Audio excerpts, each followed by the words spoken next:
afternoon, everybody. We'll get started in just a second. I'm just letting everyone in from the waiting room. I'm not sure if any of the other Food Council staff are in on the info account, if you wouldn't mind helping me out with the waiting room. Otherwise, I will just keeping my eye on it. All right. It's 1:01, so let's get started. Good afternoon. My name is Anne-Marie Hart Bookbinder. I'm the Food Security Programs Manager at the Montgomery County Food Council. Thank you so much to everyone for joining us for our March Food Security Community Call. As I said in our announcements, we had a great call last month where we talked about SNAP benefits and kind of what we could all expect with the end of emergency allotments. And during that call, many of us were concerned about how particularly hard seniors were going to be affected by these cuts. And so we wanted to make sure that we were focusing this month's call on resources to include nutrition, but also, other benefits programs that could benefit seniors and help kind of cover some of those gaps that they were going to be experiencing because of the end of emergency allotments. So that is what we are going to do today. We're going to kick things off in just a moment with Carol Craig and Marla Caplon from the Senior Nutrition Program with Montgomery County. We are then going to get a SNAP update from our SNAP team. We will then hear from the Capital Area Food Bank about senior meals programs. And we are also going to hear from Heather Williams from Disability and Aging Services to talk about other resources. And then we will start to wrap things up with our former own Heather Bruskin, who has is now no longer with the Food Council, but has left for an exciting new position with county government in the newly established Office of Food Systems Resilience. So thank you everyone for joining us today. I hope you get a lot out of today's call. And with that being said, I am going to turn things over to Carol Craig, and I am going to share my screen to start running her slides for her. So just bear with me a second, but Carol, feel free to introduce yourself and start talking while I get that. Good afternoon, everyone. I am Carol Craig. I'm the director of the Senior Nutrition Program. You're only going to have to look at me for just a few seconds until she gets that presentation up, and then we'll be moving on to looking at something better. Of course, we could always tilt it over and look at Marla now. There we go. All right, so here we go. Let's get started. So, good afternoon. My name is Carol Craig. I'm the director of the Senior Nutrition Program for Montgomery County. With me is our restaurant program manager, Marla Caplon. My guess is that everyone here knows Marla already. We've been asked to speak with you today about our program and to provide a broad description of what we do. So what is the Senior Nutrition Program? It was established in 1965 as part of LBJ's Great Society initiative. That was outlined in his commencement speech at the University of Michigan in May 1964. Because of the Older Americans Act, we provide nutritious meals, socialization, and access to activities for those aged 60 and over and their spouse of any age. There are limited other types of eligibility for this program, but those are our main focus. We receive federal funding through the ACL and the USDA to support the delivery of congregate and home delivered meals. Those federal funds flow through Maryland Department of Aging, who adds additional state funding. Montgomery County provides significant funding for the program as well. And finally, we ask for voluntary contributions from those that we serve to help us serve others. These sources combine and allow us to provide a robust list of services. Next slide, please. There are two major parts of the Senior Nutrition Program: the home delivered meals and congregate meals. Home delivered meals are our most vital mission. This program provides for seniors who are unable to obtain meals for themselves, whether through illness, limited range of motion, lack of income, whatever. Congregate meals are also a high priority, although by definition, these seniors are more mobile because they can leave their health, thus they congregate. I will provide more information on each function as we move forward. Next slide, please. I'm going to use the term Meals on Wheels for simplicity, but bear in mind that not all home delivered meal providers are part of the Meals on Wheels universe. Some groups have staff who prepare and deliver meals. Some contract with a caterer to make their meals and then have them delivered by volunteers. Some use paid drivers to deliver their meals. Montgomery County Meals on Wheels groups are more of a hybrid model. We support a variety of these configurations under 9 different contracts and agreements. The most important thing to remember is that between all of these contracts and agreements, Montgomery County S&P is able to provide home delivered meals in every geographic corner of the county, even those rural areas not covered by a traditional Meals on Wheels organization. In addition to contracts with formal groups, we also provide home delivered meals to clients in 2 senior housing units that do not have a congregate meal program available and yet have seniors there in need. All Montgomery County home delivered meal participants are offered 2 meals per day, Monday through Friday. And we are currently providing meals for approximately 700 people per month through this program. Next slide, please. The second major part of our program is congregate meals. The senior nutrition program has an agreement with the Department of Recreation for lunch programs in a number of their senior and community centers. We have 2 locations that have not reopened post-COVID, but they are working on increasing interest and plan to return. We are also planning a lunch program for the new Silver Spring facility when that opens. We have contracts with the city of Gaithersburg and the city of Rockville to have programs in their locations. For Rockville, we provide the meals through our catering contract and provide salary support to the city for their nutrition site manager. City of Gaithersburg, on the other hand, has their own caterer, so we provide reimbursement for meal and salary support for their nutrition site manager. The site managers are the eyes and ears, backbone of this program. They have built the personal relationships with the seniors that those of us operating behind the scenes don't have the opportunity to build. No matter who pays their salary, they're an integral part of our system. And that system is serving over 2,700 seniors a month. Next slide, please. We also offer congregate meal programs in several low-income senior housing sites. 3 are buildings operated by the Housing Opportunities Commission. 1 is a private entity that rents only to persons who are elderly or disabled. We work with adult day centers who provide food, activities, and assistance for people with physical or mental impairments. The services for people who cannot be left alone for long periods of time. For example, a person may use adult day services if their primary caregiver, a family member, is at work.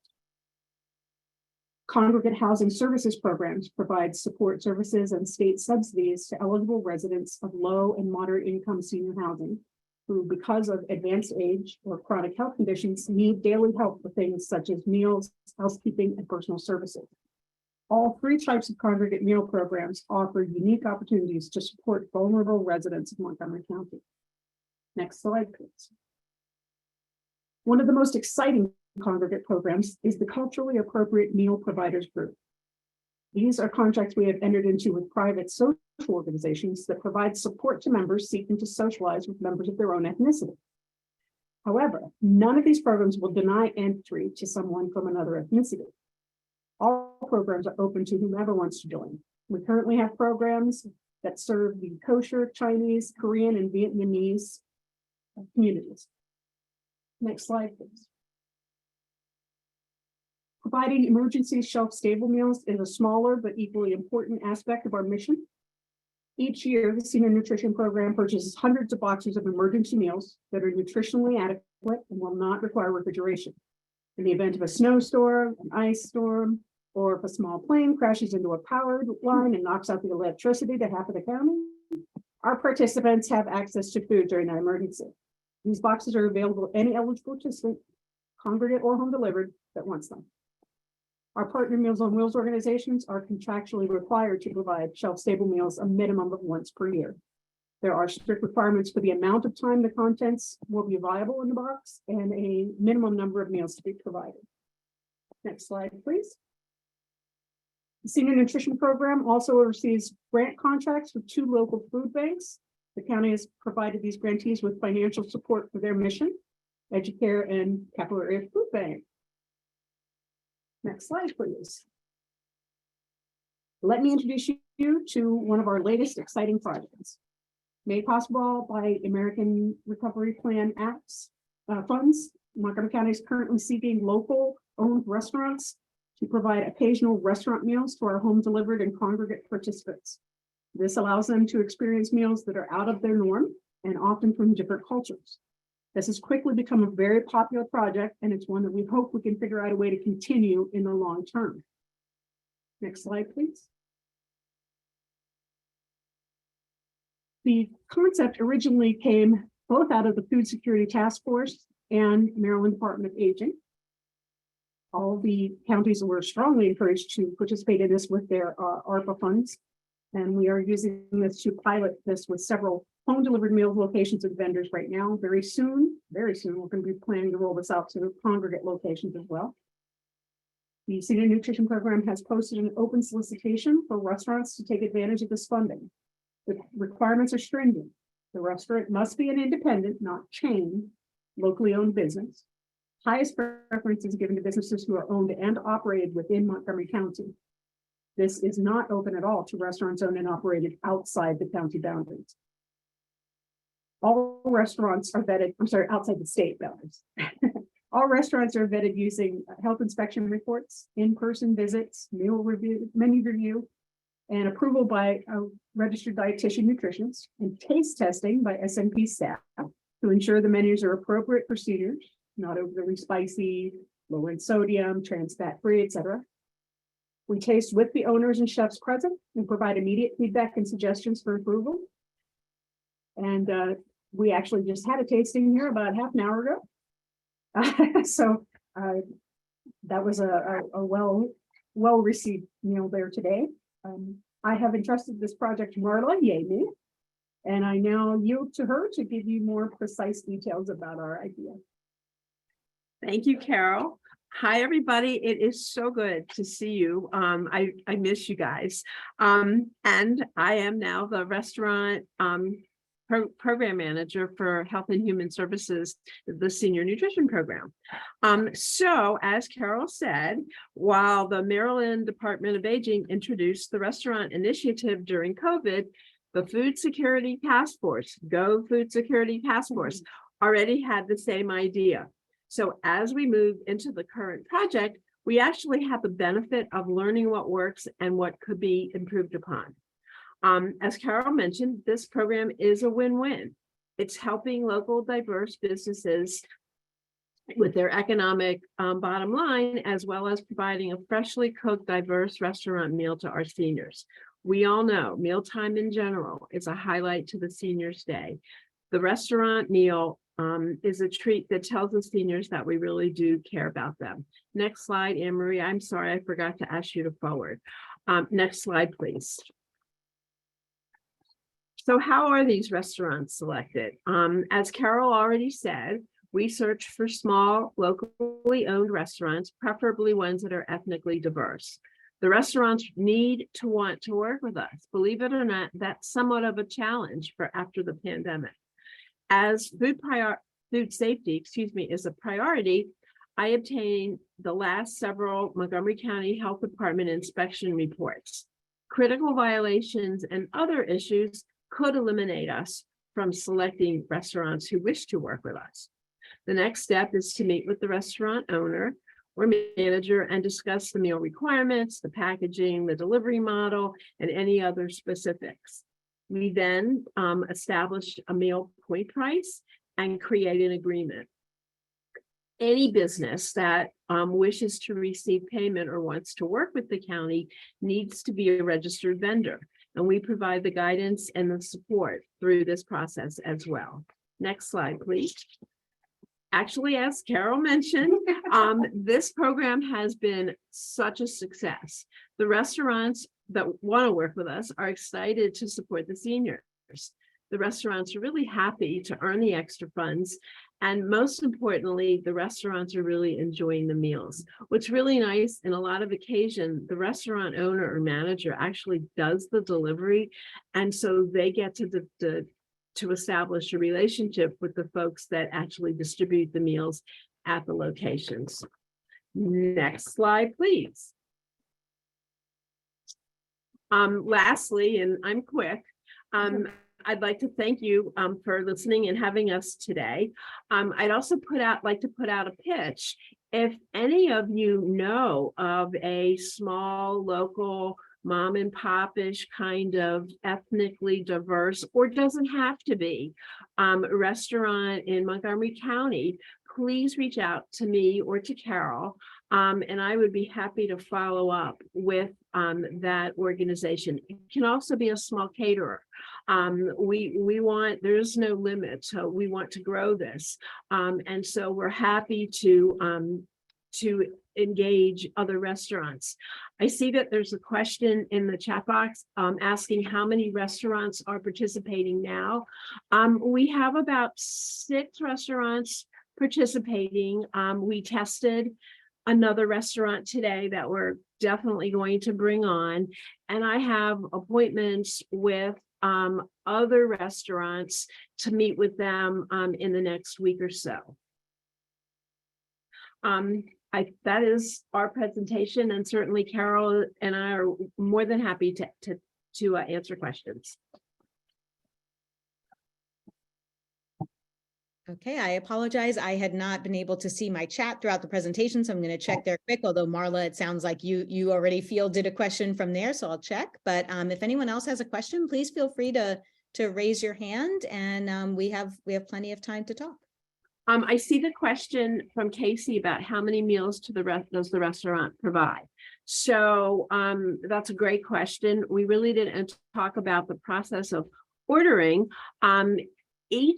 The seniors that are in the congregate sites that Carol was talking about, any senior over the age of 60 can qualify and just needs to register at that location.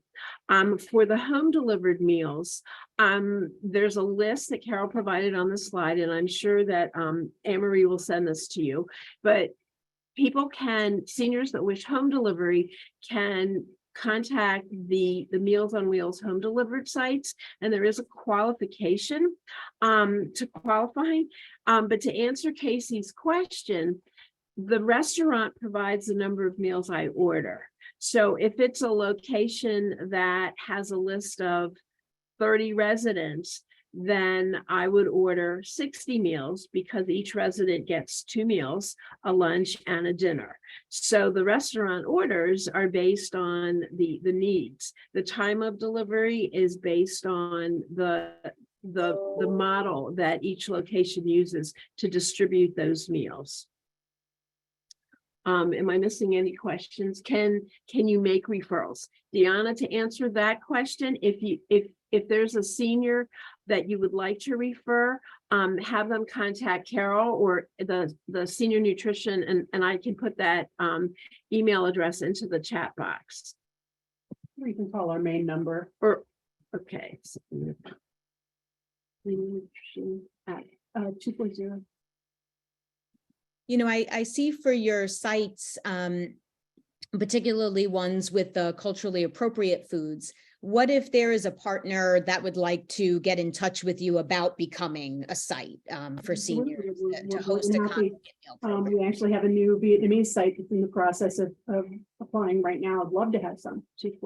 So they would just need to respond.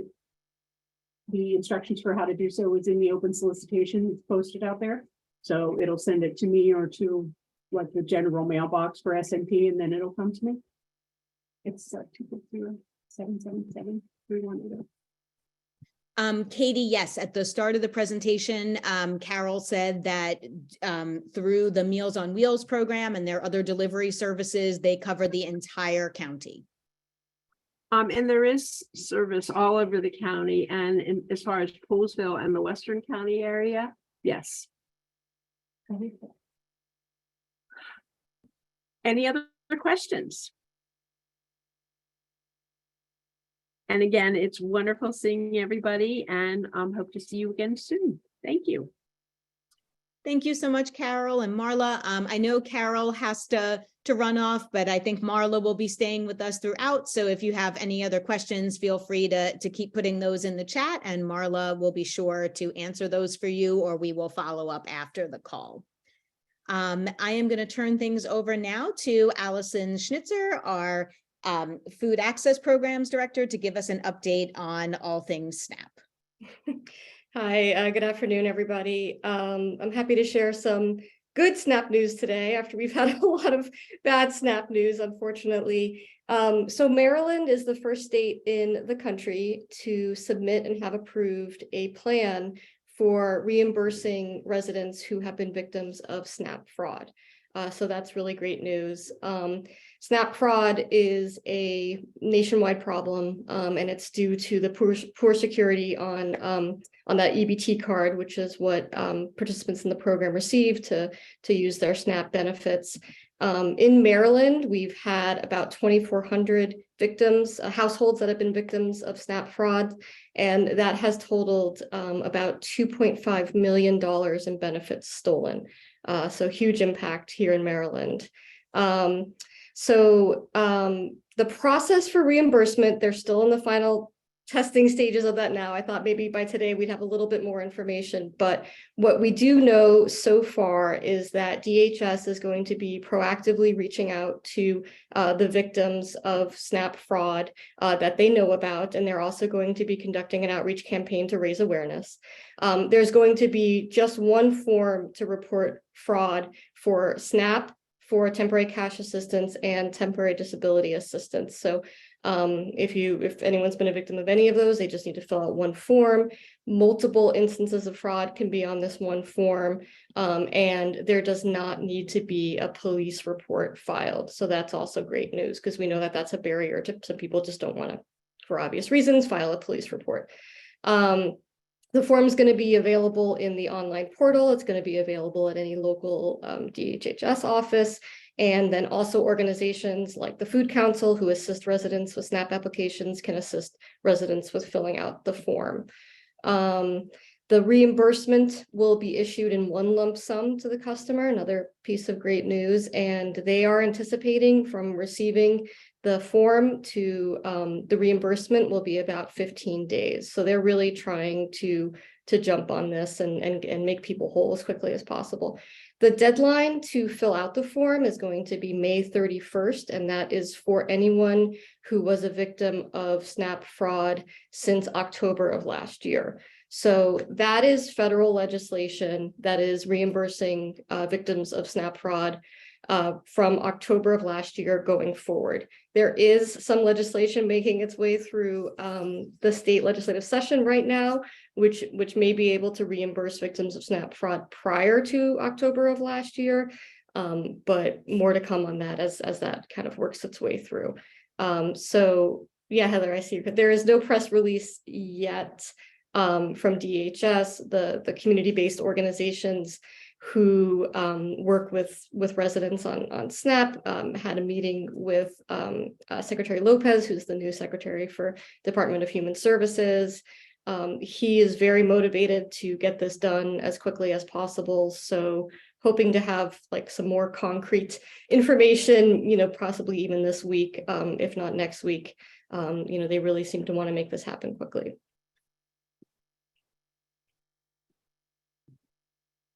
Thank you, Allison. Any questions on that? I know, again, we'll be sharing that out in our follow-up resource email. And then obviously, as we have more information, any kind of links, for filing, things along those lines, we'll be sure to share them out as well. Serge, I see your hand.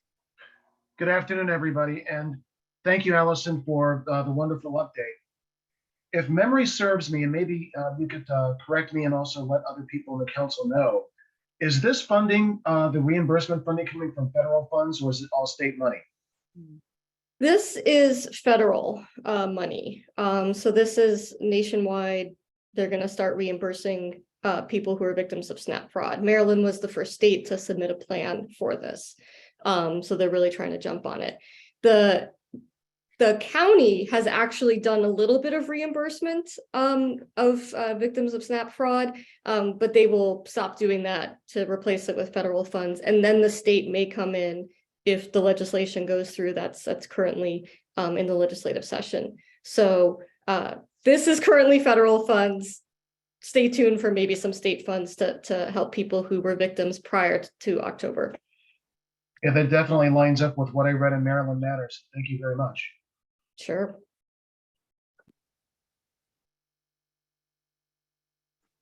I have a question. This is Sherry. Hi, Sherry. Hi, I was wondering, will the case managers for the hubs have access to these forms to help to help persons who are coming to the hubs to fill out these forms? Yeah, I mean, the form is just gonna be right on that, the online portal, MG Think, and it'll be a printable form, so you won't even need a login, to get the form. Okay, great. Thank you. Sure.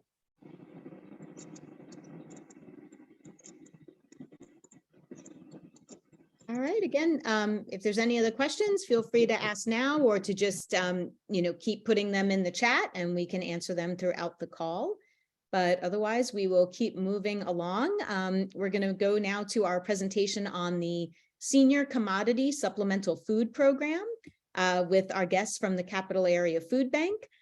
We have Michelle Larson, who I know is mostly just going to be helping with the slides. And speaking with us today will be Wendy Wang and Anthony Evans. So thank you all for being here, and show is yours. Thank you, Anne Marie, and thanks, Allison, for the SNAP update, and then Carla and Marla for the great S&P update. But yeah, as Anne Marie mentioned, we're going to be covering kind of senior hunger strategies at the Capital Area Food Bank, and that's actually our new department, newly created to kind of merge two of our programs, which is Senior Brown Bag and the Commodities Supplemental Food Program. So I'll kind of give a high-level overview of both. And my colleagues that are on here, Marian, Michelle, Anthony, and Gabby also, I saw, if you would like to chime in, and anybody else for questions later, please do so. Next slide, Michelle. And so, as I noted, there are two programs within the Senior Hunger Strategies department. And we thought this would be kind of good to kind of do a comparison so you can understand the differences between the two programs. I'll go just line by line.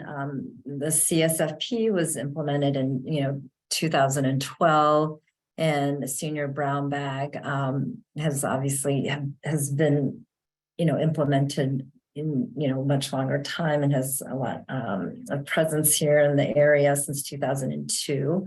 In terms of its eligibility, CSFP is 60 and over, and Senior Brown Bag is 55 and over, with the thought of, kind of working towards, a strategy of, 55 and over, and then perhaps transitioning to 60 and over. So kind of covering kind of a span of that age, kind of 55 and over.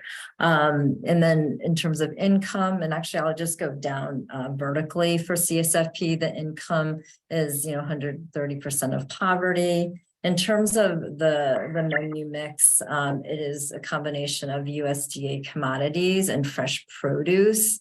And in terms of sites, there's 12 within Montgomery County and 10 in PG County. In terms of participants, there's a total of 1,100 in Maryland, with specifically 554 in Montgomery County. And currently there's 186 on the wait list. And then, there's 546 from Prince George's County.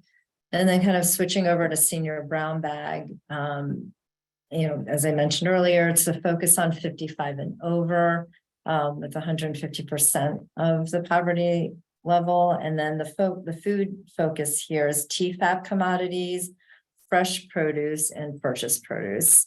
And the sites are 11 in Montgomery County and 27 in Prince George's. And the number of participants is about 480 in Montgomery County.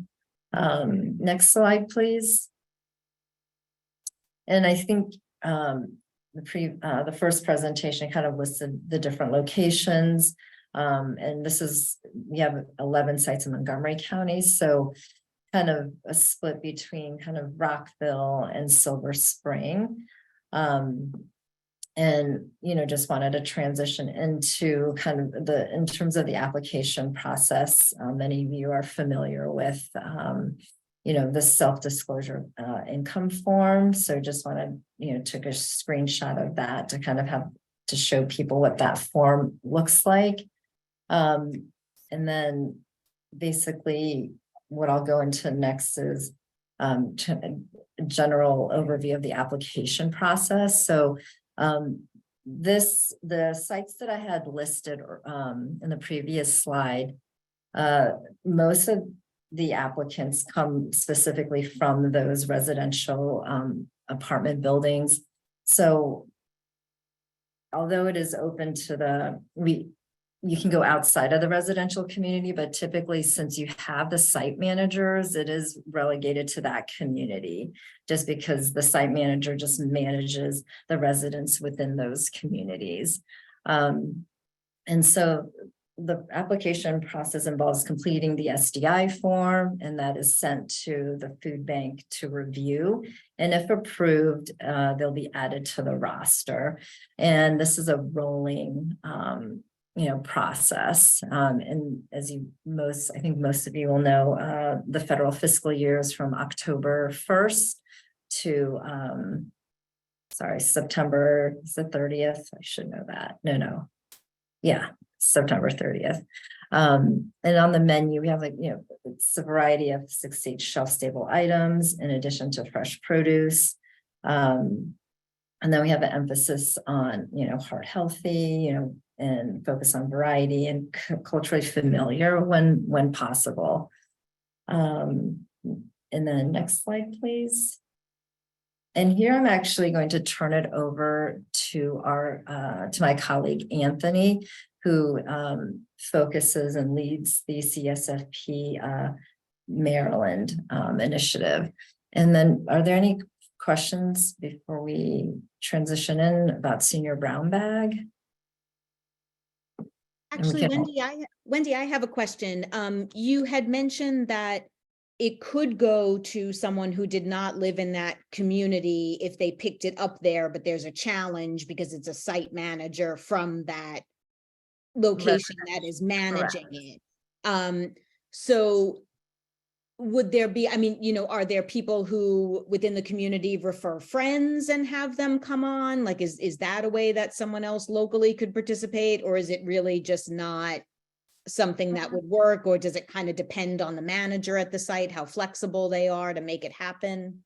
Currently, those that are on the roster are part of the residential community. We do have not in Montgomery County, but in Prince George's County, if there's like a church or a community center where senior brown bag is operated, that would be kind of more of a open situation. But currently, for at least within Montgomery County right now, and that could change. It's focused on residential buildings.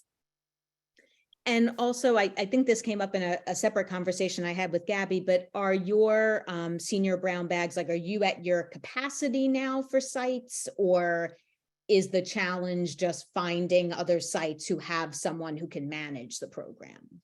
I think as we're, looking into fiscal year 24 and working with the team here, kind of looking at our capacity. Right now, it's at a stand, it's kind of keeping a pause on it for right now, but we are looking into fiscal year 24 to see, with the SNAP changes, we not for, for a couple of sites, they've asked to kind of increase significantly.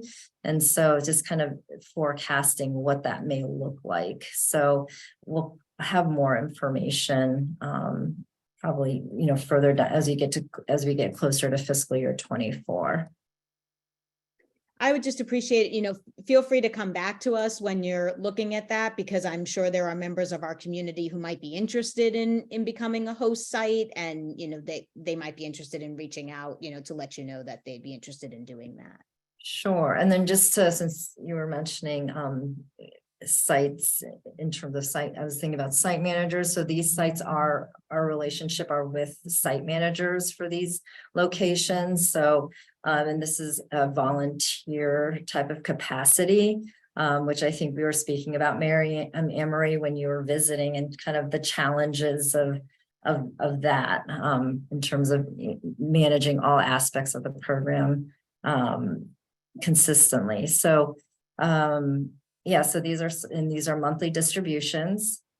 Could churches, sorry, I just see a question from Diana. Could churches be sites? They could be. And then, this is kind of looking at, we are collecting information for locations or sites within Montgomery County that are interested in the Senior Brown Bag program. So definitely feel free to reach out to me, but not immediate expansion. It's kind of we're kind of working on that strategy for fiscal year 24.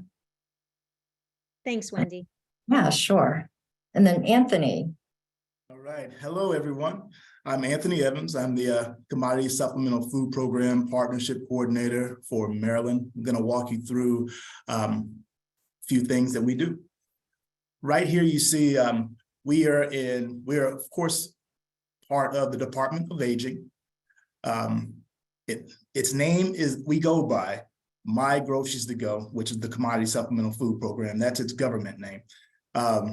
The sites that we have that are in Montgomery County, I'm going to list these off because you may have people that that live in these communities that may, for whatever reason, haven't heard about us. So starting out in Montgomery County, Arcola Towers, Bethany House, Charter House, Holiday Park Senior Center, Randolph Village, the Oaks at Old Town, University Gardens, Victory Crossing, Victory Forest, Victory Terrace, Victory Towers, there's a lot of Victory Tower, White Oak Senior Center. That's in Montgomery County. In Prince George's County, we have Avondale and Manor Apartments, Avondale Park and Manor Apartments, Central Baptist Church of Camp Springs, City of Praise, College Park, Attack Towers, Council House, Operation Ernie's Plate, Salvation Army Hyattsville, Seed Inc., Trinity Terrace / Cheval Court. Next slide, please. Now, this is the breakdown of the income guidelines. Of course, for the program, you have to be 60 years of age, and you also have to be a resident in either Prince George's County or Montgomery County for our program. The household income must be 130% of poverty below. This just changed January 26th of this year. Next slide, please.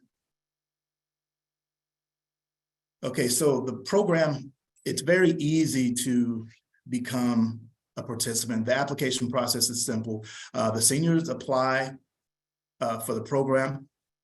The application comes to the Capital Area Food Bank, generally to myself or one of my coworkers.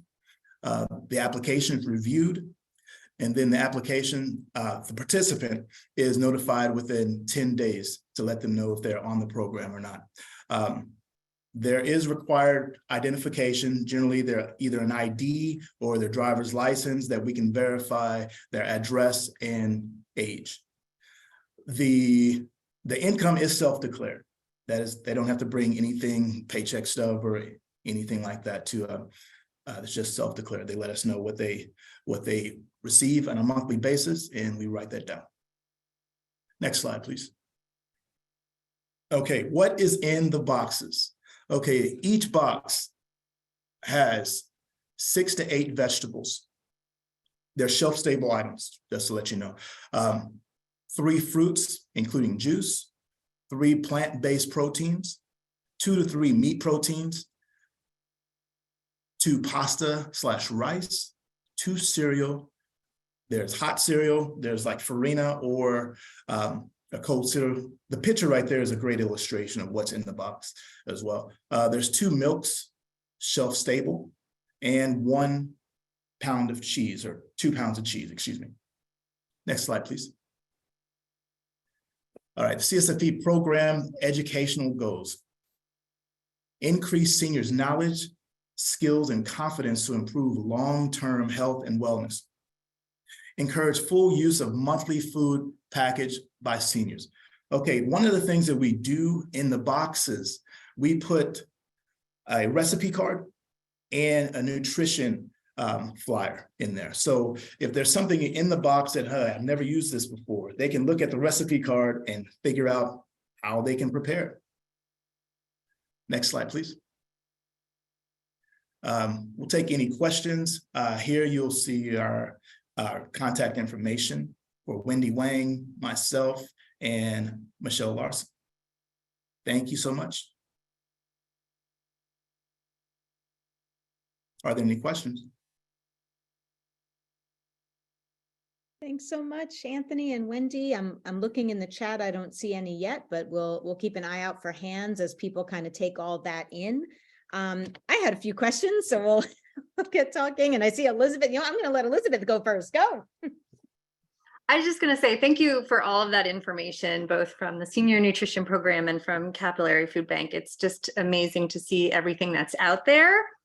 As somebody who tries to help seniors navigate all of this, I just can't help but think there's such an opportunity here to have like a landing page or a place where we could just sort of easily identify what individuals might need, because I know these seniors can't do this all on their own. And I guess I just throw it out to the group or to those who have spoken already. Like, what do you do to help seniors connect? If there are multiple applications and things like that, is there a way to consolidate?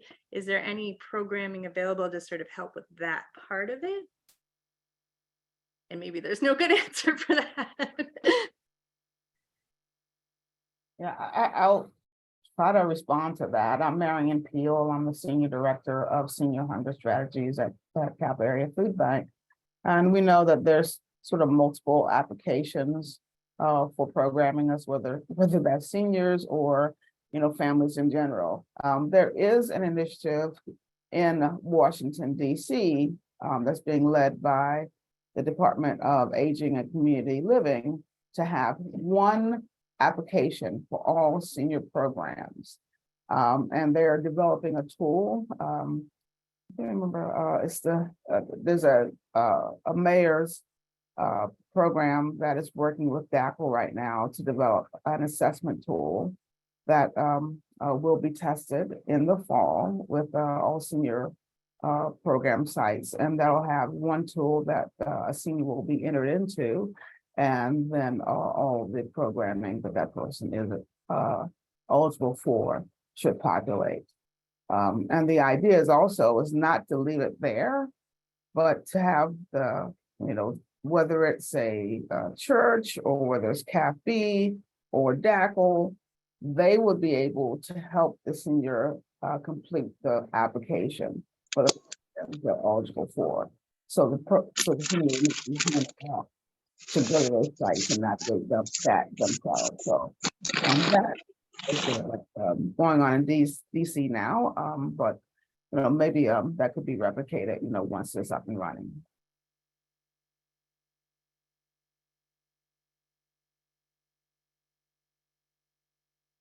Marian, thank you so much for sharing that. That would be incredible if we could have something similar. I was just gonna ask if you also included in your boxes, information about SNAP in case, those residents weren't already enrolled, along with the recipe cards and things. Yeah, we do have a newsletter that's in the boxes that includes other resources for seniors, and SNAP being, chief among those. So. Yeah, and I can just chime in too, when there was the SNAP emergency allotments, we did work with Maryland Hunger Solutions to develop like targeted senior flyers. We did that both in our Maryland program and in our DC program, but like Marian said, we do have a regular newsletter that we put in our boxes. it's the easiest way for us to communicate with seniors. So we're always looking to share additional resources. So if there's ever resources you want the seniors to get, we're happy to put that in our newsletter or flyers. We did recently also share PepCo had given us some flyers for their energy assistance program. So but even things non-food related to any resources that could benefit them. There were a couple of questions in the chat. First, just as part of Marian's comments, Lindsay Smith wanted to know, Marian, is the singular application part of the No Senior Hungry legislation, or is that a separate initiative? Yeah, so the No Senior Hungry Omnibus Bill, I believe that's gonna be reintroduced by Anita Barnes. So there's actually, it's a very similar bill, legislative that hasn't passed yet, but this is a separate initiative, but we've got our eyes on the new legislation for seniors. And it's similar to, and I'm sorry, I don't know the exact name, but it's very similar to No Senior Hungry. It's just that the previous Mary Che, she's no longer in office, and Anita Barnes reintroduced the legislation under her title. Anthony and Wendy, I appreciate you sharing the names of the locations in your presentation, because I think what we were really hoping today, we understand that there are restrictions on capacity, but we certainly want everyone on the call to be aware and know, so that if they have clients, who can participate in those programs because they live, in those buildings, or they're, parts of those sites that, that they can make sure that those seniors are taking advantage of this. Because like you said, they may, not everyone is always going to be familiar with everything that's even going on right at their location. So that is really critical for everyone here to know. You did mention that there was a wait list for the My Groceries to go. Can you give a sense of, what the wait is for that? Because I understand you're also still taking applications. So how does that, work? If people are sending applications now, are they just getting on that same wait list? Are there different wait lists based on location? What does that look like? Again, just so providers can give people an appropriate, frame of reference for how long until they might actually see it. It's a very good question. Yes, each site, we encourage them to always be taking applications. We encourage them to always be taking applications because as seniors, sometimes they may be in the hospital, they may be out of town. So whatever reason, they can't pick up their box. So as far as the wait list is kept, who signs up first gets the chance to get the box, and then so on and so forth down the wait list. So yes, but we are always wanting sites to let anybody sign up that's eligible for the program. Yes, and we have a few sites that are particularly just waitlist sites currently. So I just want to clarify, because I don't know if we did clarify that with the Commodity Supplemental Food Program, the regulation from USDA is that you can only serve a maximum number of seniors, and that's what your caseload per month. So our Maryland caseload, because we share it with 4 other organizations in the state of Maryland, although we're the only ones operating in Montgomery County and Prince George's County, we have 1,100. So that when we say caseload, that means we can serve a maximum of 1,100 seniors each month. And as Anthony alluded to, that that seniors aren't always available to pick up their box. So that's when we defer to our wait list, because our goal every month is to serve 1,100 seniors in Maryland. So we have to do that through our active and our waiting lists. And we are looking right now, our only waiting list sites are in Prince George's County. So we are looking for more, to increase our wait lists in Maryland and in Montgomery County, and whether that means just increasing our wait lists at our current sites or potentially partnering with new sites, because we're open to both both possibilities. So even if somebody is on a wait list, it doesn't mean necessarily that they're not going to get served right away. It just depends on how many people didn't pick up each month and then how many extra boxes we have left over. I hope That's that really helps. helpful. Thank you. Thank you. And is there there's a couple of other questions in the chat I want to be sure to get to, but we have time. So I appreciate this conversation. Is there anything, and you can get back to us on this, is there anything advocacy wise that we can do about those numbers? You know, you said that you had an 1,100 capacity caseload. You know, one of the benefits of, you know, not to keep putting people on wait lists, but obviously one of the benefits is to show just how many people, you know, are signing up and qualify for the program, and how 1,100, you know, isn't meeting the need. Are there opportunities for advocacy on that? And what's going on? Anthony, I see you shaking your head. Absolutely, absolutely. We have, you know, we're always in welcoming locations to put up our flyers with our list of sites that they could possibly sign up or recommend someone to go and sign up. Right now, we're in the libraries. The libraries have our flyers up, and they have our flyers on their websites.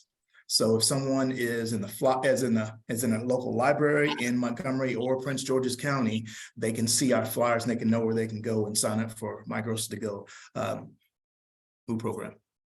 I think that I just want to add, as far as, you know, in being able to serve more than that 1,100 will require an increase in our overall caseload.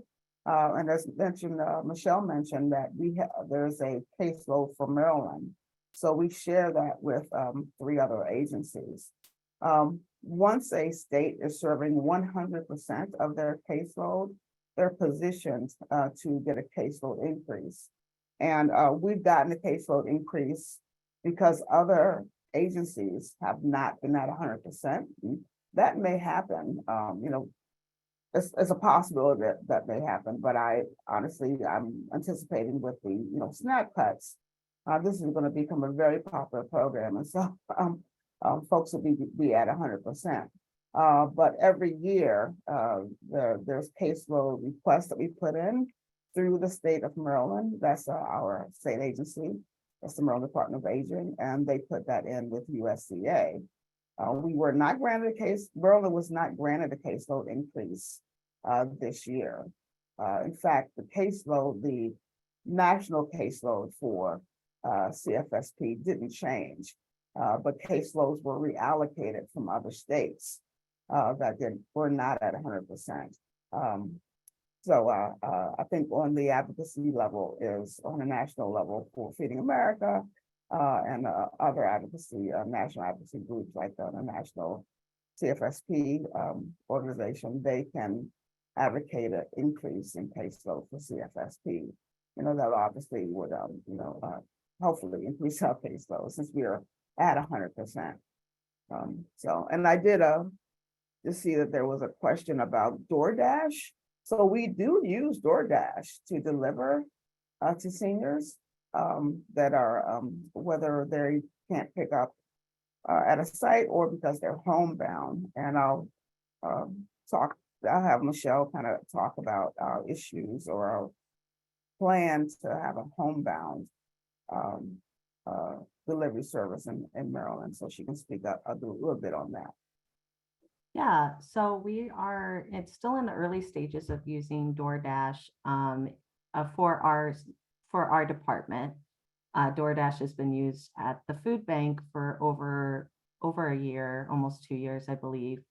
But we just started using them recently to deliver to homebound participants, people that we've identified that need extra assistance, and also to help us reach that 100% participation where it's challenging for our team to try to get to every single senior.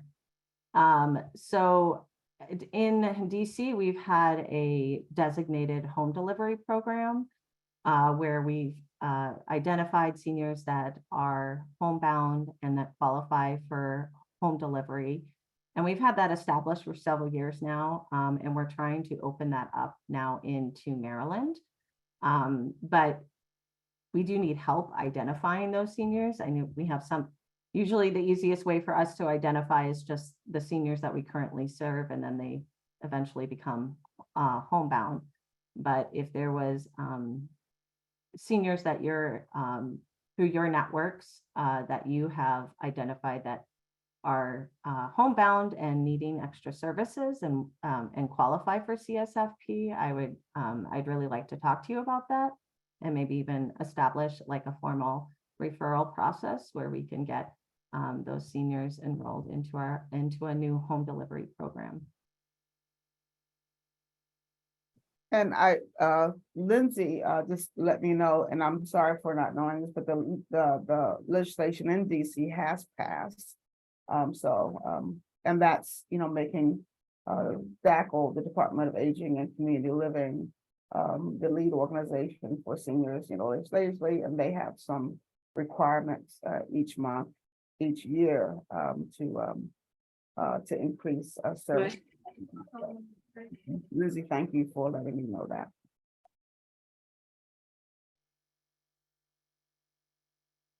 So I see there's been a lot of conversation in the chat about DoorDash, and I see that Doug from DoorDash is here, and welcome, because I don't think we've introduced, or I don't know if you're first time joining us or if we've just never had a chance to introduce you on the call. But is there anything, I don't know if you just kind of want to sum up, because I know Pat had some other follow-up questions that maybe everyone would be interested in hearing the answer to, so we don't have to keep leaving that in the chat. Yeah, sure. Absolutely. Yes, this is my first time joining, and it's been a great, I really appreciate hearing all the fantastic work going on. So DoorDash is the #1 home delivery provider for nonprofit organizations across the country today. So we do over 50,000 home deliveries for nonprofit organizations, typically groceries, but CSFP is some of the work that we're most proud of. Because there are actually a lot of states out there that struggle to achieve that 100% participation rate. And as a result, they end up losing caseload. And our partners typically come to us because they are struggling with that and are able to achieve 100% caseload within a few months. In terms of Patricia's questions, so yes, we typically do charge $4.50 per delivery. We also have an oversize option that is $6 for up to 50 pounds. However, CSFP is an exception. You do not need to use the oversize option to deliver CSFP. The $4.50 rate does apply for those deliveries. Thank you, Doug. Thank you. Okay, and I know that, oh, sorry, let me just check. Okay, standard box. Thank you, Michelle. I think there's definitely plenty of room to come back to on this topic another day. I don't want to tie up time here, but I have so many questions about how can we get some of the rest of the state's numbers, right? If they're not at 100%, not like I'm looking to take away, but there's so many things we're thinking. And I think it would be great to have a follow-up meeting on those topics. And so I really appreciate you getting us started thinking about that today. I want to turn things over, and Doug, I'm happy to talk to you another time as well. I know I've heard about your presentations, and I know that DoorDash's capacity has changed over time too with your programs. And so I think at some point it would be good to get an update on that. But I know many providers on the call also use your service. So I've been hearing about things and I think that's great too. And Heather Bruskin had entered in the chat. I'm sorry, our conversation kind of moved on to other things, but I just wanted to mention, Heather had shared earlier back that, if there are any community organizations that are interested in accessing more resources or launching new programs to support older adults, what are some top opportunities that you would like to explore partnering with Capital Area Food Bank on? So again, I'm happy to, please, if you'd like to include some things in the chat that Capital Area Food Bank can see, and think about, some things that, are top of mind to providers in our community, that they might want to explore with you, please keep putting those in the chat on the rest of the call, and we will make note of that. Marian, thank you so much for joining us. I know you were short on time today, so I'm glad you were able to come for a little bit. Thank you. With that perfect timing, I'm going to turn things over now a little bit less food related, but connected to accessing food through transportation and also to other programs that maybe can help offset other costs that seniors have and free up some resources for food. I'm going to introduce Heather Williams from Montgomery County Aging and Disability Services. Heather, thank you so much for joining us. All right, thank you, Anne Marie, and good afternoon, everyone. I'm Heather Williams with Montgomery County's Aging and Disabilities Resource Unit, where we provide the main intake line for all county resources and information, providing case management, advocacy, assisting our seniors and persons with disabilities with applying for different county and private sector resources to assist them with different benefits.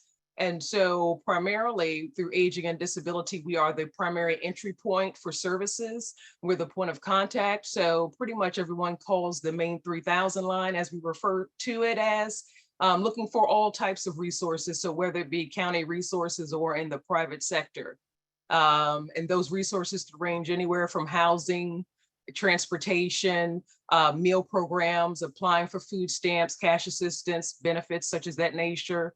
It even rolls over to assisting ones applying for Social Security benefits. So we're pretty much the be all and the do all throughout the county, and pretty much where our seniors and persons with disabilities, as well as caregivers, where they start for information on who to call and where to go.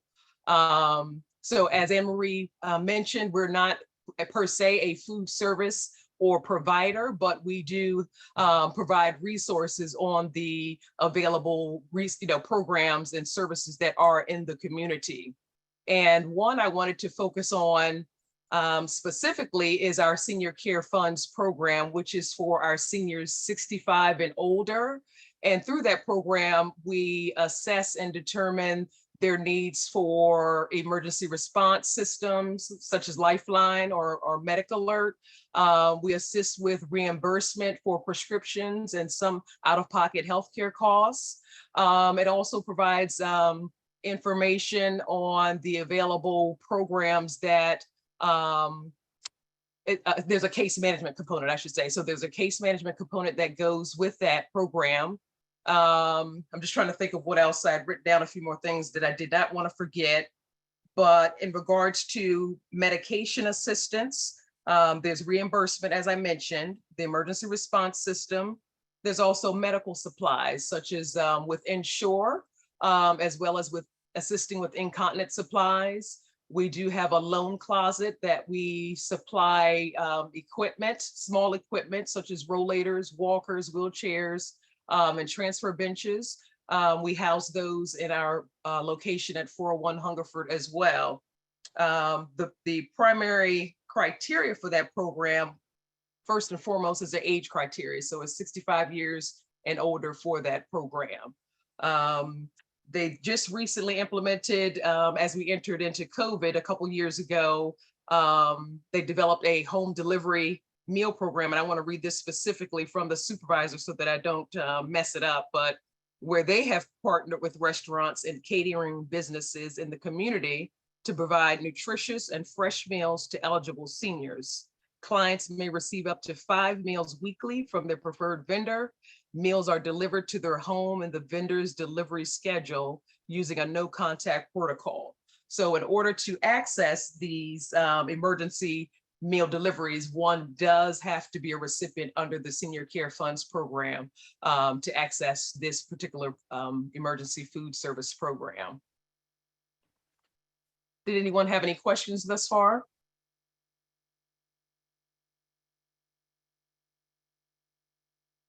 Okay, and so some of the other programs, as I mentioned before, us being the primary entry point for transportation resources. So we have a lot of transportation resources in the community. Some of them are income and eligibility based. So that means application is required to be completed.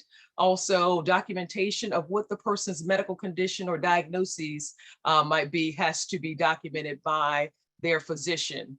So again, it's based on eligibility and a criteria that has to be met for those transportation services. And then we have some seniors that have the means that pay for transportation resources out of pocket. So we have information on available transportation options for those that we meet and speak with. Question, how do clients access the senior care program? Do they call 311? No, do not call 311. Aging and Disabilities Resource Unit is not attached to county's 311. So you would call us directly at 240-777-3000, and I'll put that in the chat.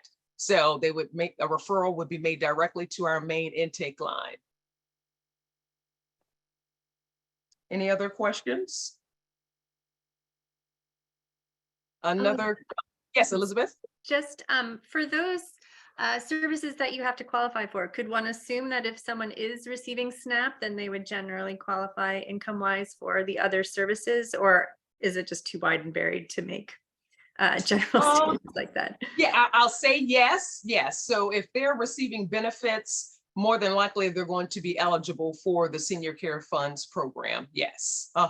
And including they must be 65 and older. Another resource and component to our main intake line is our in-home aid services program. This is a county-funded program where it provides assistance in the home to our seniors and persons with disabilities that may need assistance with their activities of daily living, such as their bathing, dressing, toileting, and meal prep, things of that nature. So that is definitely income and asset-based.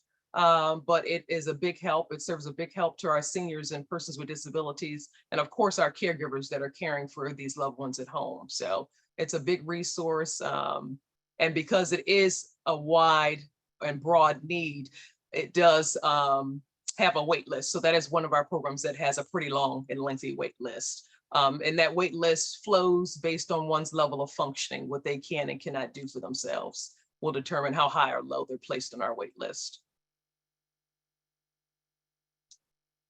Heather, I don't know if this is related to, your Department of Aging, but and I don't know, maybe it's a S&P related question, but is there a breakdown of just seniors in Montgomery County, like, how many are, 55, or 60, and I don't know if it's like broken down by category, since we have specific age, kind of requirement programs, as just to get a sense of, of X amount, like, how many are we actually serving within Montgomery County? Yeah, just have that data, or maybe it's a different department. Right. So I would say, yes. So we have our one of our data analysts who is big on data and tracking, and yes, to answer your question, yes, that could be found. Okay. Should I just reach out to you by email? Yes. And I'll put that in the chat as well, and we can further communicate on that. That would be great. Great. Thank you so much. Sure thing. So I apologize. I went to share one of Heather's links that she shared with me prior to the call in the chat, and it threw me out of the meeting. So I'm not going to do that right now because that was new and fun. Because it is the Monday after daylight savings time, so clearly anything can happen. We're all recovering, but I will be sure to send those in my follow-up resource email, like you always get the day after the call. So I'm not going to tempt fate anymore, and everyone will just get that tomorrow. But all right, thank you, Anne Marie. Thanks. Any other questions for Heather? Heather, thank you so much for joining us. So there were two other resources that unfortunately I could not connect with this call. One was Senior Connection, and another was, is it Senior Planet? And what we are trying to figure out though in the future is with Senior Planet's classes, If there is anything, because we talked about the digital divide with seniors. And so we were trying to figure out, is there something in the Senior Planet offerings that could maybe, is there an opportunity to partner there to help to assist seniors with completing online applications, things of that nature, because there's a food access issue there. So just because it didn't happen for today doesn't mean that it won't happen. So I will keep following up on that, but just so you know, I didn't forget about those resources. So we will keep looking into those. In 1 second, I'm going to turn things over to Heather Bruskin, but since I know that we can all get talking and we can all stay on, there's just a few quick announcements that I wanted to make that I wanted to be sure that we didn't miss. The first thing is that we are not going to have an April call. The reason for that is our normal call time would fall during MCPS's spring break. We know that many of us are not going to be around for whatever reason, or you might have kids home or some other things. So we know that that's a difficult time. But we are still finding opportunities to connect in the month of April. We're kind of taking advantage of that to shake things up a little bit and offer some things that we haven't been able to do in a while.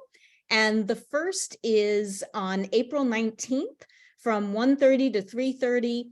Our friend Mayur Modi from American Diversity Group has generously offered to host an in-person networking event and of course tour. And I would say that while certainly anyone from our food security community is welcome to join us, really our focus here is on food assistance providers, because we know that, prior to COVID, we were using these meetings in person as a real opportunity to connect and to network about operational issues and best practices. And that can be a little challenging to do on these large Zoom calls. So we're trying to bring some in-person opportunities back to talk about the things that really affect you as food assistance providers, folks doing distributions, things that you can learn from each other. So I will send more information on that to follow up, but just a heads up. And we'll also spend a little time that day talking about how the Food Council can best support your work in terms of the spaces we create for you to connect, trainings we offer, and resources. And speaking of trainings, we are also working with Community Food Rescue and Manna Food Center on providing a training about food safety of recovered and rescued food items. These are, and this is going to be a two-part training. One is going to be from the consumer perspective. What do they need to know about the precautions that providers are taking to make sure that that food is safe? What do they need to understand about dates on foods, what everything that the provider has done to keep it safe, how you can address any concerns they might have about taking such food from you, so you can really offer assistance with increasing acceptance of those foods. And then a second part of the training will be from the provider perspective. Again, if you are getting involved in food rescue, food recovery, what do you need to know to make sure that that food that you're accepting is safe?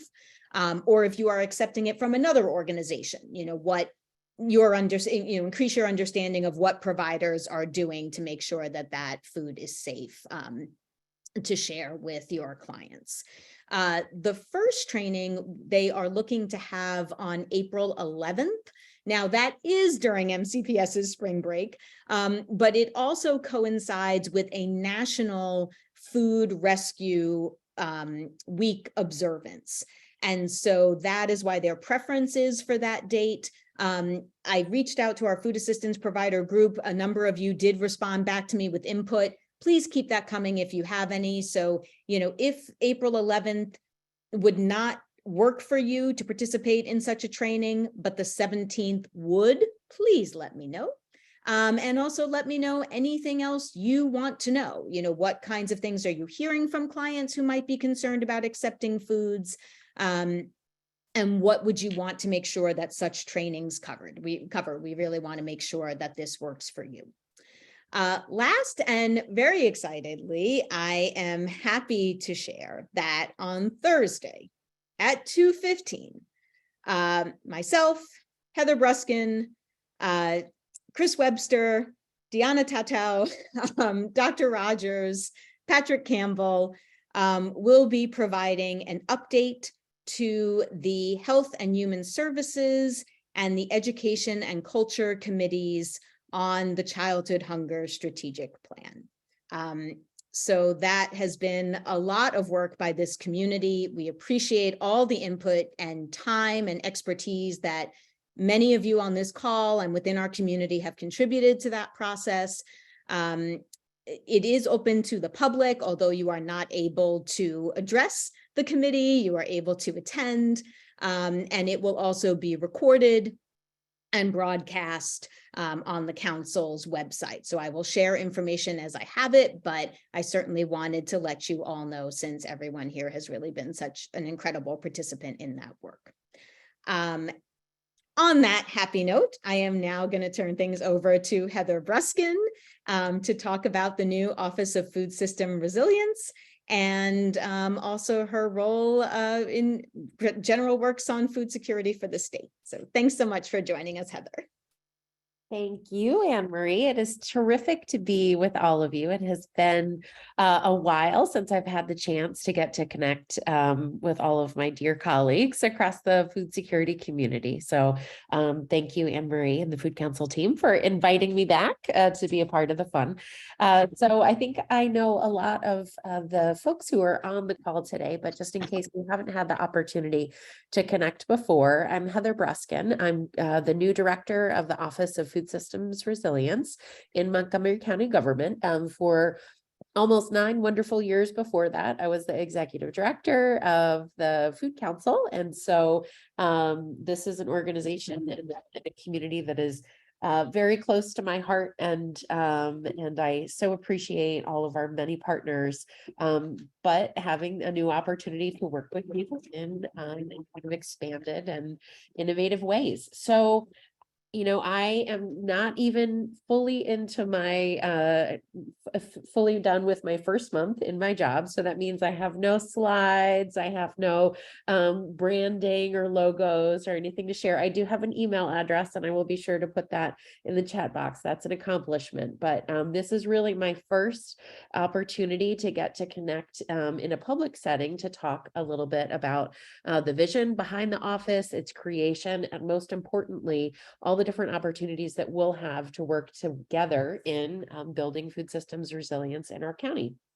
And so I know we have just a few minutes. I will try to keep this pretty high level, but I hope that you all know that this is a long-term partnership. And so this is just the first of many chances to get to connect on where this work is headed in our community. So I think Carol and Marla did actually a really nice job of kicking off and setting some framework for what the Office of Food Systems Resilience is all about and how this came to be, because COVID related programs and fundings and initiatives is a big part of what really led to the creation of this new office in county government. So while you will see in other communities directors of food security, to my knowledge, this is the only food systems based office within any type of local government in the country. So if anybody can find another one, please let me know. But I'm pretty sure that Montgomery County, as it often does, has really kind of set the standard for how we think strategically about working in the space of food.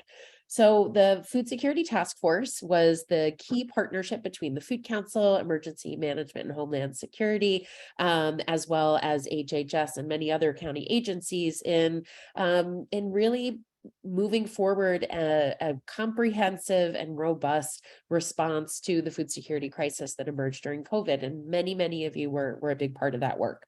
That work was funded primarily through really significant amounts of funding that were coming from the federal government, as well as an outpouring of leadership and engagement from our community as well. So we had a massive spike in food insecurity, but also, you know, a 50% increase in the number of organizations that were doing work related to food security as well.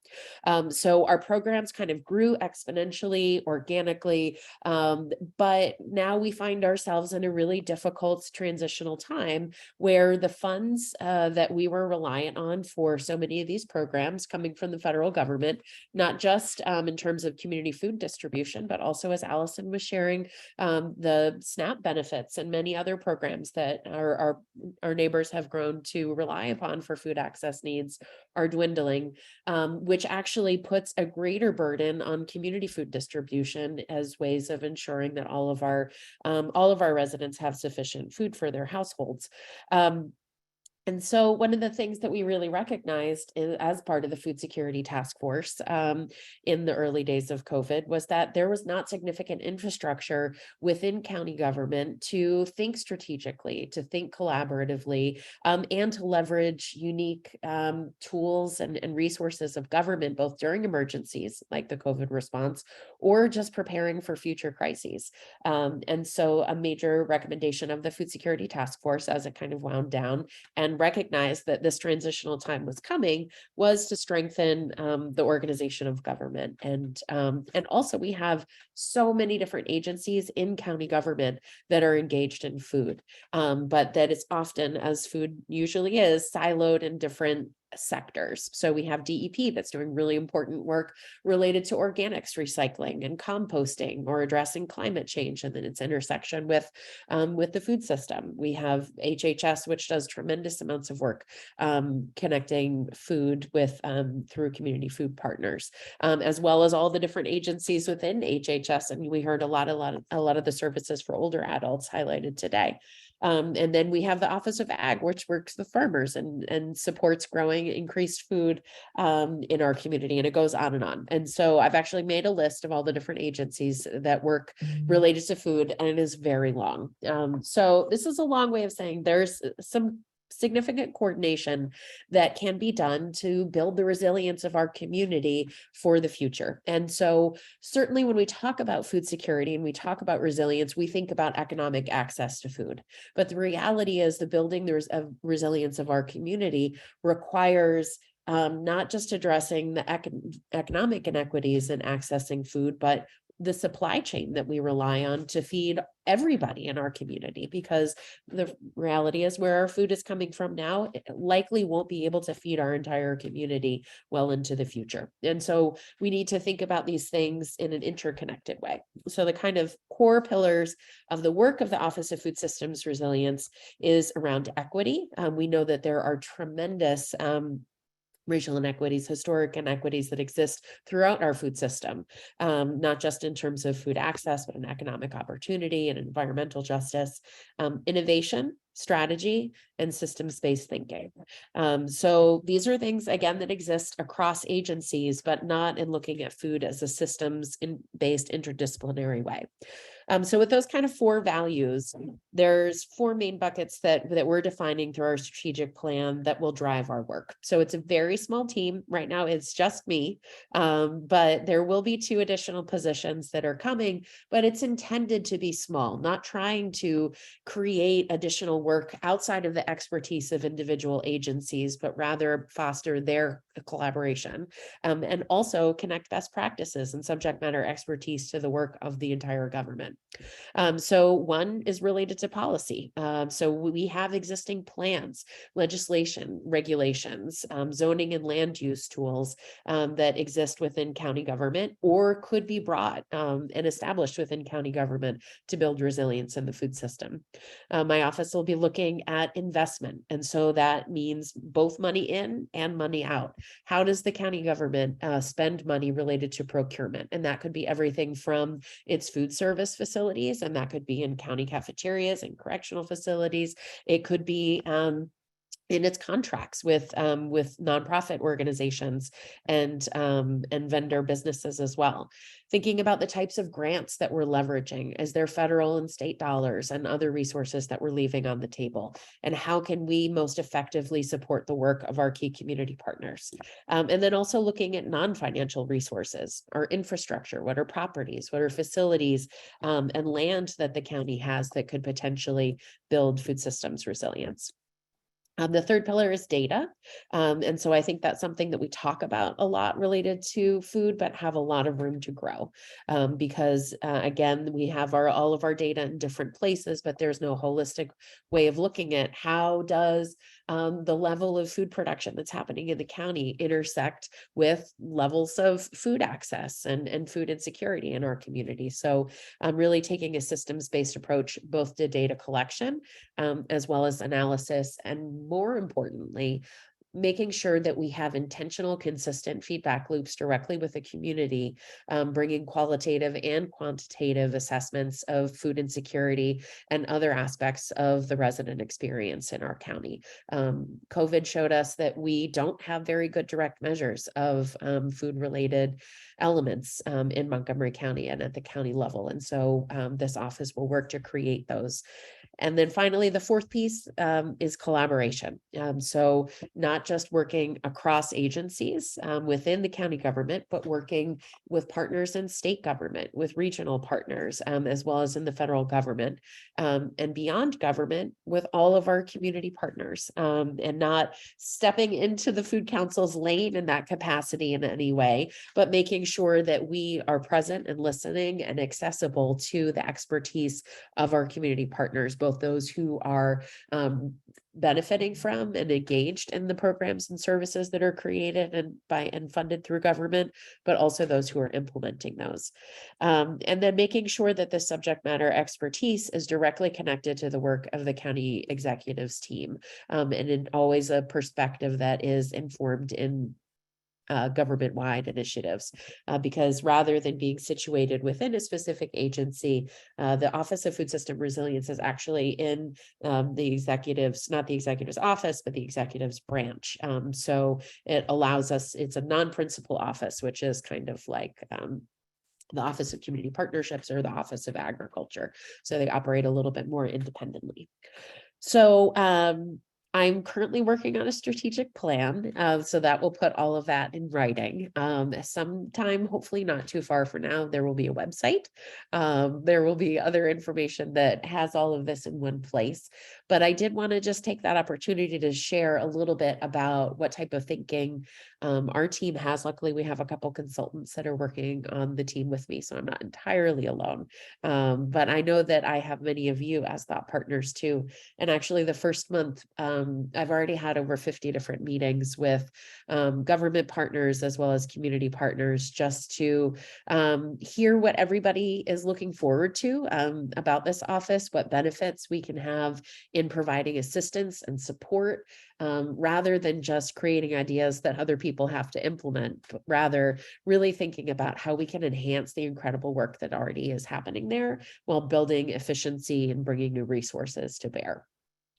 So a couple things to look out for. I mentioned there's 2 positions. They have not posted soon, but hopefully they will be with the county government. One is a program manager that's focused on community engagement and policy work. The other is a data analyst and program manager position. So that will be focused, as I spoke about, more really digging deeply into the data that exists related to food and where there are gaps, and establishing resources to both collect the data that's missing and, more importantly, communicate that to the broader community. And then you all may be familiar too with the gardening grants, which were a COVID-related program. And so that is something that is built into the county's base budget. And I'll be working with the Office of Grants Management soon to release that grants program for this year. So that'll be sometime in FY23. And so we'll be looking forward to partnering with the Food Council and all of you and sharing that information out. I'm located in the executive office building, which is on Monroe Street. That's the tall building across the street from County Council. I'm on the 6th floor. And one of the things that I like best about where I am, I have a nice view out my window. So that's one nice thing. But the other piece is that I'm co-located with the Office of Grants Management, the Office of Racial Equity and Social Justice, and the Police Accountability Board, which I think are all pretty brand new initiatives. And all of them demonstrate Montgomery County's really unique way of approaching the role of government and community partnership. And so I'm looking forward to learning from my colleagues about how you set up a new office, but also bringing those creative ways of thinking strategically about the role of government going forward. So I'm happy to take questions. I'll also put my email in the box. Know that we're bumping up on time, but I appreciate, Anne-Marie, the opportunity to be here today. Thanks, Heather. I don't see any questions in the chat, but people should feel free to just raise their hand and share their questions. And I'm also happy to, if Heather's schedule allows an extra few minutes, I'm happy to keep the call open for a few minutes if we have some questions.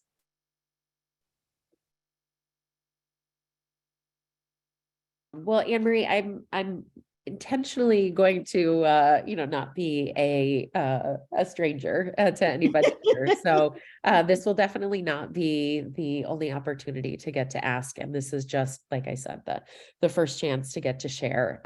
So please reach out if you have questions, if you have ideas. It's really important that my first few months are really focused on listening, and so I would really appreciate any suggestions that you all have. And I just really appreciate everybody who's here and everybody who has supported the work, both of my work professionally, both through the Food Council and now within the county government. So thank you all.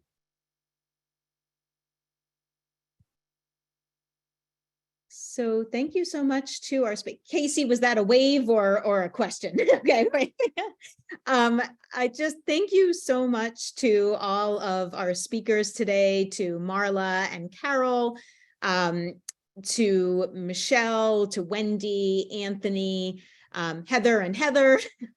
Really, I'm sorry, just a lot of great information for seniors and also lots of great conversations to have in the future. Doug, we look forward to connecting more with you about DoorDash and hearing about those programs. But just again, thank you everyone so much for your time, and hopefully we see you, some of you at least, in person in April. And for those of you not able to join us there or on some various trainings, we will see you on our May call. And until then, hope everyone has a good rest of your day and take care. Oh, Pat. I saw someone has comments over here that said Elisa Gonzalez will be joining us to share. Oh, yeah, no, so I forgot to say Elisa's name when I said who was going to be joining us at County Council on Thursday. And I was not here with today, the but theme of last night's Oscars. You know, it's like the minute you start mentioning people, you're always going to forget someone. So that's I thought it meant she was going to be here today. My apologies. Oh, thanks, everybody. She was on the call. I'm glad to see all of you. Thank you.